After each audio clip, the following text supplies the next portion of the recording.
Bismillahirrahmanirrahim. Assalamualaikum warahmatullahi wabarakatuh.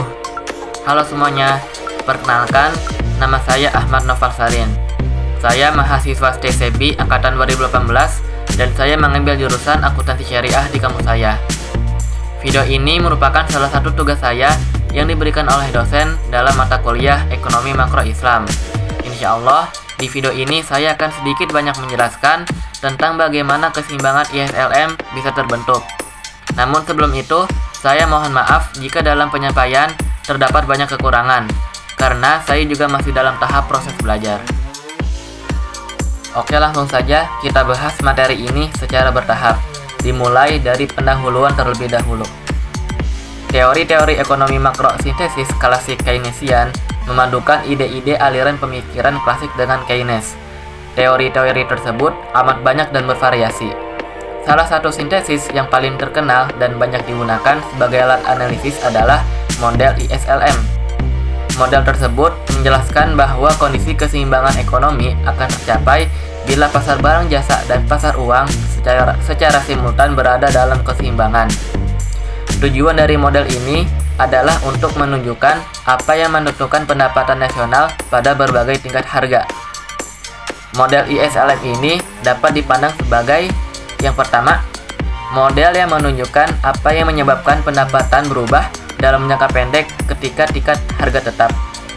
Yang kedua, model yang menunjukkan apa yang menyebabkan kurva permintaan agregat bergeser.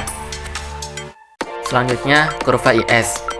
Kurva IS menyatakan investasi dan tabungan, serta menyatakan apa yang terjadi di pasar barang dan jasa. Pasar barang atau sektor real adalah pasar yang mempertemukan penawaran dan permintaan barang dan jasa. Kurva IS merupakan kurva yang menghubungkan suku bunga atau bisa dilambangkan dengan I dengan pendapatan nasional atau bisa dilambangkan dengan Y. Kurva IS menunjukkan bahwa pada tingkat bunga berapapun, tingkat pendapatan yang akan mendorong pasar barang menuju equilibrium. Dalam perekonomian sederhana, perekonomian dalam kondisi keseimbangan apabila investasi sama dengan tabungan, I sama dengan S, atau konsumsi ditambah investasi. Ada beberapa hal yang mempengaruhi kurva IS. Yang pertama, kurva IS dipengaruhi oleh kepercayaan masyarakat dan pengusaha pada perekonomian. Semakin percaya atau semakin optimis, maka konsumsi dan investasi otonom akan semakin besar. Dan begitu pula sebaliknya, semakin kurang percaya atau pesimis, maka konsumsi dan investasi otonom akan semakin kecil. Selanjutnya, kurva IS dipengaruhi oleh kepekaan investasi terhadap tingkat bunga. Kepekaan investasi terhadap tingkat bunga ditunjukkan oleh koefisien A atau MPI. Singkatannya adalah Marginal Propensity to Investment. Semakin peka berarti A semakin besar dan gradien kurva IS semakin besar. Selanjutnya, kurva LM. Cakupannya adalah pasar uang. Pasar uang merupakan tempat terjadinya permintaan dan penawaran uang. Apa sih permintaan uang? Permintaan uang adalah jumlah uang yang dibutuhkan oleh masyarakat untuk 3 motif. Di antaranya ada transaksi, berjaga-jaga, dan spekulasi. Sedangkan penawaran uang adalah jumlah uang yang beredar dalam masyarakat yang terdiri dari uang kartal dan uang giral. Nah, keseimbangan di pasar uang terjadi apabila jumlah uang yang diminta oleh masyarakat untuk berbagai motif adalah sama dengan jumlah uang yang beredar. Jumlah uang yang diminta meningkat dengan turunnya tingkat suku bunga, sedangkan jumlah uang yang beredar adalah tetap berapapun tingkat suku bunganya. Kenaikan suku bunga akan mengakibatkan orang mengurangi memegang aset dalam bentuk tunai dan menggantikannya dalam bentuk portofolio. Pada saat suku bunga tinggi, apabila orang memegang asetnya dalam bentuk uang tunai, maka orang tersebut akan kehilangan kesempatan mendapatkan pendapatan bunga.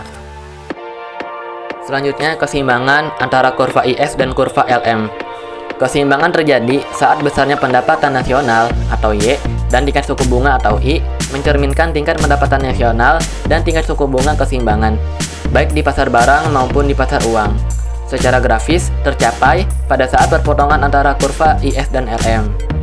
Model ISLM adalah kurva IS dan kurva LM.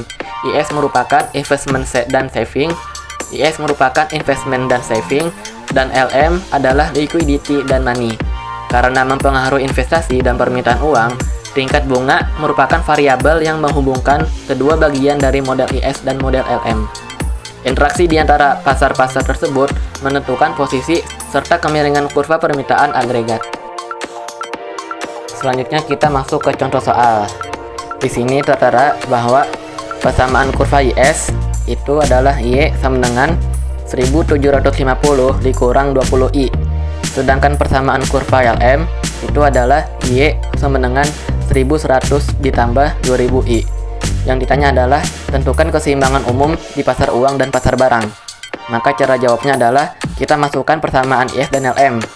Nah, untuk persamaan IS itu kan sudah tertera tuh, 1750 dikurang 20I sama dengan masukkan kurva LM 1100 ditambah 2000I. Nah, untuk bawahnya itu adalah kita pasangkan dulu antara yang hanya angka saja dan yang angka ada variabelnya. Maka 2000I ditambah 20I, maka hasilnya 2020I sama dengan 1750 dikurang 1100, maka hasilnya 650. Untuk mencari I adalah 650 dibagi 2020, maka hasilnya 0,3217. Selanjutnya disubstitusikan ke persamaan IS ataupun LM. Kita substitusikannya ke salah satu saja. Nah, di sini kan pakai persamaan kurva LM ya. Maka Y sama dengan 1100 ditambah 2000I sama dengan 1100 ditambah 2000 dikali 0,3217, karena I-nya tadi kita sudah dapat. Maka hasilnya 1100 ditambah 643,4 dan hasil pendapatan nasional adalah 1743,4. Selanjutnya saya akan menampilkan video dari teman saya yang saya sendiri pun sudah meminta izin kepadanya tentang keseimbangan ISLM. Nah, secara sederhana, kurva IS itu mewakili pasar barang, sedangkan kurva LM itu mewakili pasar uang. Di antara pasar uang dan pasar barang, itu ada variabel yang menghubungkan keduanya, yaitu tingkat suku bunga.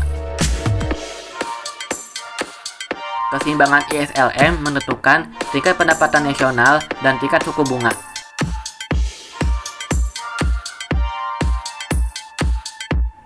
IS menyatakan investment dan saving, atau investasi dan tabungan. Sedangkan kurva IS menyatakan apa yang terjadi pada pasar barang dan jasa. Kurva IS menyatukan hubungan antara tingkat suku bunga atau I serta tingkat pendapatan nasional atau Y yang muncul di pasar barang dan jasa. LM menyatakan liquidity dan money atau permintaan uang dan penawaran uang. Kurva LM menunjukkan apa yang terjadi pada permintaan serta penawaran terhadap uang. Lalu, bagaimana keseimbangan kurva IS dan LM? Jika kurva IS dan kurva LM bertemu pada satu titik, maka titik IY tersebut menggambarkan sekaligus keseimbangan terjadi di pasar barang maupun pasar uang. Selanjutnya, perspektif Islam terhadap pasar barang. Dalam Islam, suku bunga diganti dengan ekonomi bagi hasil, sehingga insentif dalam melakukan investasi adalah besaran bagi hasil. Semakin besar rasio profit sharing, maka akan mencerminkan semakin besar bagian yang diklaim oleh pemilik modal. Permintaan uang dalam Islam dipengaruhi oleh tingkat pendapatan, juga dipengaruhi oleh ekspektasi return dari financial asset yang menyebabkan uang menjadi kurang bermanfaat jika uang hanya dipegang dan tidak diinvestasikan. Dalam Islam, terdapat suatu institusi pengandali dari permintaan uang yang spekulatif, yaitu zakat. Hadis dari Ali bin Abi Thalib radhiyallahu anhu, Nabi Shallallahu alaihi wasallam bersabda, "Jika kamu punya 200 dirham dan sudah mengendap selama setahun, maka ada kewajiban zakat sebesar 5 dirham, dan kamu tidak memiliki kewajiban zakat untuk emas, kecuali jika kamu memiliki 20 dinar. Jika kamu memiliki 20 dinar dan sudah genap selama setahun, maka zakatnya setengah dinar. Lebih dari itu, mengikuti perhitungan sebelumnya." Hadis riwayat Abu Daud 1575 dan disahihkan Al-Albani. Tadi pembahasan mengenai keseimbangan IS dan LM. Semoga kita bisa memetik dari pelajaran tadi.